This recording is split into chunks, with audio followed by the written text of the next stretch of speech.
Think about how you brush your teeth. Okay?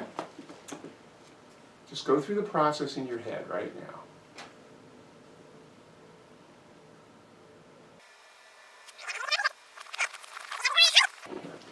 Think about how you brush your teeth.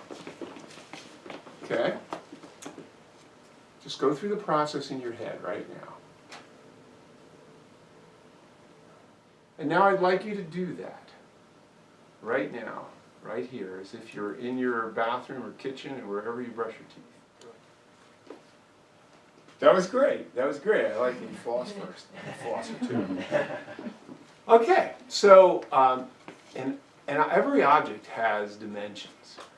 It's got length, it's got width, girth, and it has weight. I'm going to take this tray of tankards. These are mugs, like beer mugs. Okay, they're empty. So I just like you to take one mug off the tray and set it on the table in front of you. Okay. Okay. Did you notice where he set it? The height. Yes, where he put it. Okay. So, yeah. All right. Just an idea. Take one off. Great. Take one off. Here, excellent. Now I've got this big, heavy pitcher. I've got a pitcher of beer. It's a big pitcher of beer. Take up your tankard. I'm going to pour the beer into that tankard. Excellent. Did you see the beer go in there? Yeah.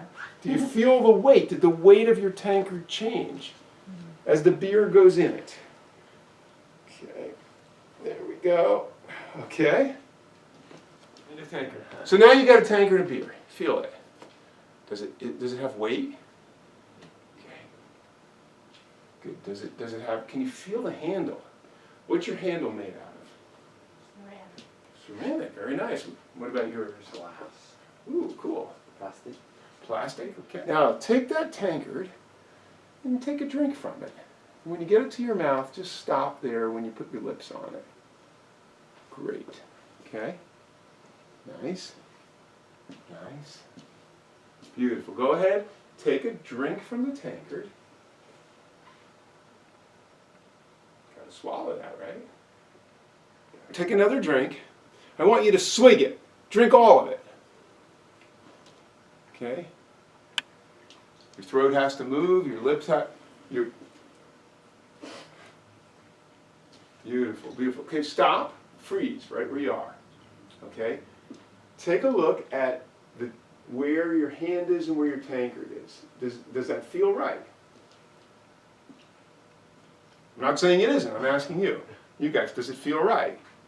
Okay, finish off your beer. Great. Throw your glasses over your shoulder, your tankards over your shoulder, and don't let me catch you drinking in class again, okay? We're going to take turns coming up here and doing something normal household activity. Maybe you're folding your laundry. Whatever it is. You're going to do that for about 10 seconds or so until it's clear to me what you're doing. And then I'm going to say, go. And then you're going to figure out a way to kill yourself doing this activity. Okay? All right? So if you're brushing your teeth, for example, we're not going to do brushing teeth because we did brushing teeth. You know, you might be brushing your teeth, and then you're like a fly. You know, and then you're going to die. Okay? So it's just a fun game to work on these things. Who wants to be our brave first person up? Now we'll play a fun object game called What Are You Doing? Okay? And I'm glad you're up here because you can help me with it. So we're going to get two people up. Somebody is going to start doing something. And it needs to be very clear what you're doing. Something simple. It's not going to be such a long activity like doing laundry or changing a light bulb or something like that. It's going to be more like just, you know, maybe, okay, hammering a nail. The other person is going to say, what are you doing? And the person who's doing it is going to say anything except what they're doing. I'm flying a kite. This person is then going to do his or her best to fly a kite, right? And then this person's going to say, as soon as this person starts, this person stops. This person's going to say, what are you doing?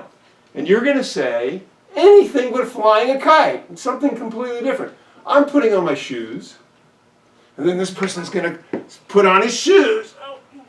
And what are you doing, you're going to ask. And I'm going to say, swatting mosquitoes. And we're going to go back and forth like that until somebody either says something that's too similar, like I'm putting on my shoes, I'm putting on my socks, that's too close, or has nothing, or is like, So, guys want to try this? It's super fun. So I want to do this again, but faster, okay? And we'll add something else. So a person does something, say, sawing wood or something, and the other person says, what are you doing? Right away. What are you doing? Flying a kite. Right away, flying a kite. Right away. What are you doing? Tying a shoe. Right away, tying a shoe. What are you doing? So we'll cut out all that dead air time in between it, and this puts a lot more pressure on your brain. And so what we're trying to achieve here is that you don't think about it too much. It's like, well, I'm doing this. What could I be doing? There's a zillion things you could be doing. Just open your mouth and let something tumble out of your mouth. And we'll do this a little bit more like a competition. What are you doing? What are you doing? What are you doing? And if you can try to avoid saying, I'm doing this, I'm flying a kite, because that's just time you're taking, you're cheating in your own brain. You're cheating yourself by saying I'm, so it gives you time. Just say, flying a kite, tying my shoes, washing the dog. You want to try it? It's going to get intense, okay? Dare to fail, it doesn't matter. We're just here to have fun, right? When you're doing something on stage, it's a lot more interesting when you're having a scene to actually be doing something instead of just standing there. Everybody come up, and we're going to do some very basic 3-line scenes. So every time 2 improvisers step onto the stage, somebody has to initiate something. Something has to start. Okay? So what we're going to do is I'm going to turn to Yuki, and I'm going to say, I'm going to look at him, and I'm going to say something about how I think he feels, and I'm going to how he's looking. I'm going to say, you look relaxed. And then you're going to look at me, and you're going to say how you think I feel. Like maybe I could look nervous. I could whatever you think. You're happy. Okay, so you say you look happy. You look happy. And I'm going to say I am happy because, and then I'm going to relate it back to him being relaxed. I am happy because obviously you're having a good time here. And then we're all going to say, 3-line scene. Okay? Right? What we want to do is we want to become invested in the relationship. And that's why we do those, those you look things. So come out and say, and that's why I'll always be there for you, Jim. Right away, you're like, what? Really? Oh. And then Jim's going to react to that and say, Karen, I'm so glad I got divorced and then married you. Right? Now, what do you know about these 2 people? They're married. He's always going to be there. She's happy to be with him. She was married once before. All that information came out from those 2 lines. So, and that gives you something to build on. Because the way that we build a scene is by saying yes to what was just said and then adding a tiny little piece of information. So what we're going to do is we're going to tell a story. We all went on some sort of an awesome trip. I don't know where it was. Maybe it was Disney World, Disneyland. I don't know where we went, but we went on an awesome trip and some things happened to us while we were on this trip. And we're going to tell that story 1 line at a time around the circle, right? So the first person is going to say, set the story. So I may say, I was thinking about that trip we took to New York City. And The next, just one sentence like that. Then the next person is going to say, yes, and add a little piece of information. Our flight was late and everything was closed when we arrived. Yes, and we were so hungry but we couldn't find a restaurant, so we went to the 7-Eleven and got some peanut butter and jelly.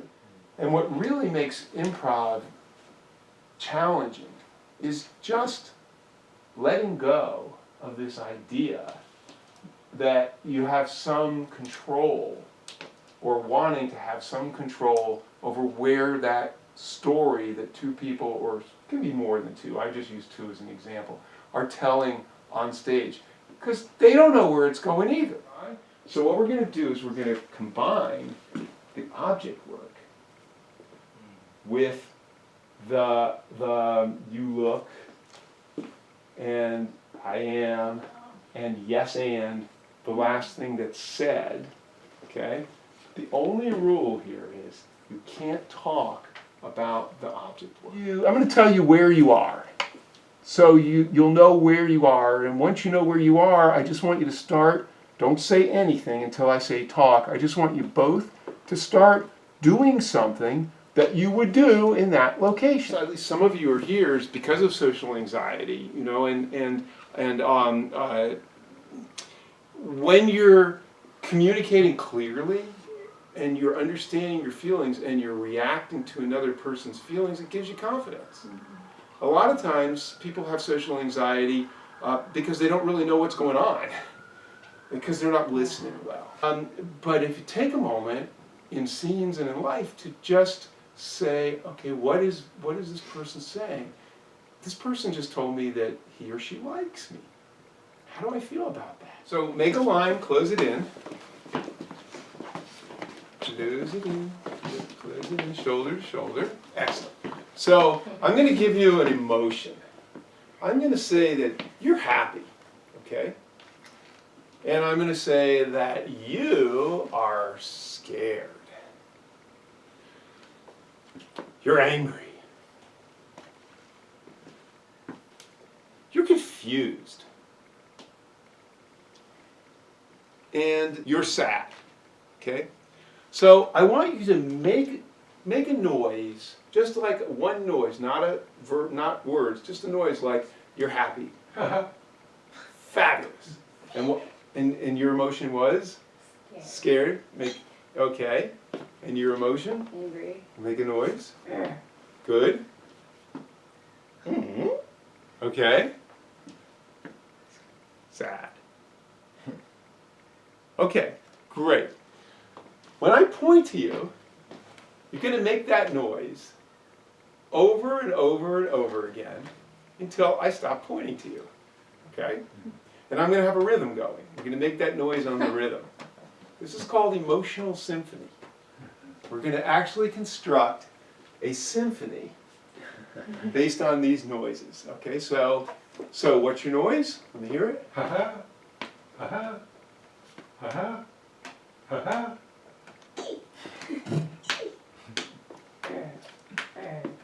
On the beat.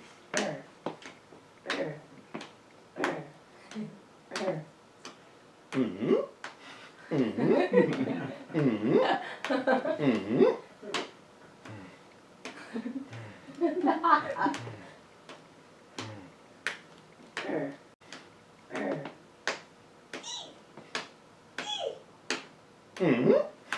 Mm-hmm.